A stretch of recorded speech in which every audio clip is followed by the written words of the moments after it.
I love how they just tried to basically hook Jonathan up with every single woman on this. So yeah, that was pretty cool. Have you seen that? I didn't comment, but I saw it.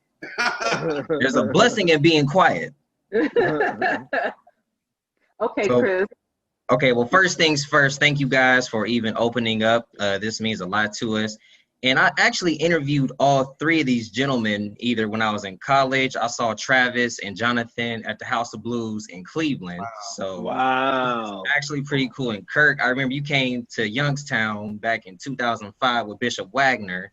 And then I tried to interview you backstage, but your bodyguard said no. So I let that be. I let bygones be bygones. Not so. He said not so. Exactly. But the question that I do have for actually whoever wants to take it is, what has God... Let me take it. Let me okay, let me make this right. Let me get this, make this right. All right, so Kirk, what has God shown you about yourself during this pandemic that you did not know before? That I need to humble myself and sign autographs when people ask for autographs and interviews, you know, so you ain't got to worry about that ever again. But let's see, what has he shown me during this pandemic? He has shown me how selfish I am. He has shown me that a lot of my relationship with him at times is sometimes more environmental. That my comfort in being in my favorite pew and my favorite position at church, or going to my favorite coffee shop and having my certain seat that I have when I do my devotion time, that when everything shut down, I really found myself lost for like that whole month of March was really hard for me. I struggled emotionally. I even had to start going back to therapy, that I could not connect with God the way that I was used to connecting with God before the pandemic, because all of my environmental, tangible places shut down. And so I found myself lost in, and that's really unfortunate, because God should never be limited to brick and mortar.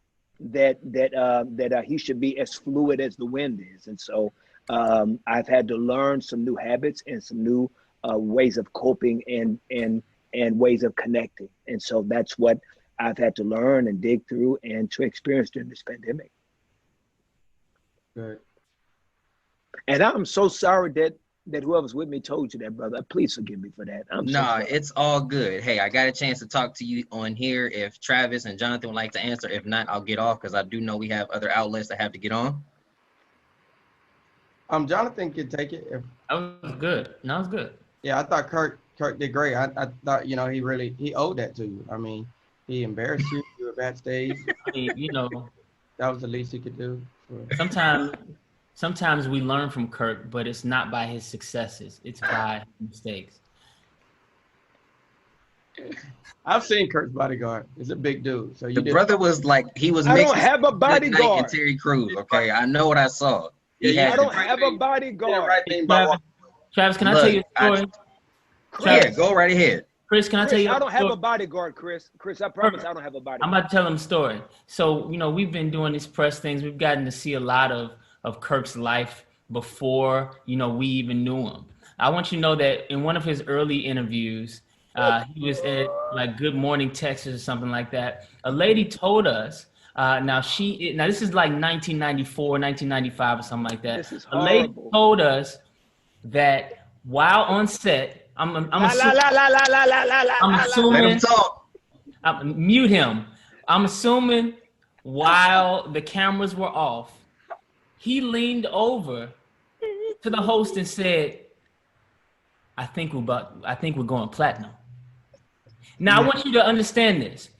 In 95, nobody was sending him text messages. There was no Twitter for him to go check the charts and see that he was going platinum. So this must have just been a feeling that he had on the inside of him, and he wanted to share that with the other people on set. So I just want you to know, next time you get stopped by Kirk's bodyguard, remember who he is. He's going platinum. Chris, I definitely will. Chris, hold on. Says the nigga that got a picture of himself with a crown on his head behind him. Put his hand like this. Well, this is definitely, I'm the only media person that can say I made Kirk Franklin laugh so much that he ran. My day has been made here. My day has been made. Tasha, and to everybody at Stellars, thank y'all so much for picking me. I greatly appreciate it.